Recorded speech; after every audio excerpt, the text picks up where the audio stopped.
বেড়াচ্ছি। বক্তৃতা 3 ঘণ্টা কাল চলিল।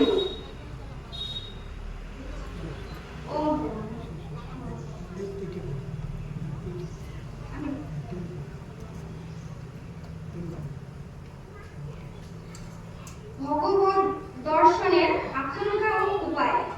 অদ্য শ্রী শ্রী বাবামণি বিহার প্রবাসিনী জৈনিক ত্রিভক্তকে একখানা পত্র লিখিলেন। তাহার অংশবিশেষ নিম্নে অনুলিখিত হইল যথা: প্রতিদিন উপাসনা করিতে বসিয়া এই তীব্র সংকল্প করিবে যে ভগবানকে সাক্ষাৎ দর্শন করা চাই।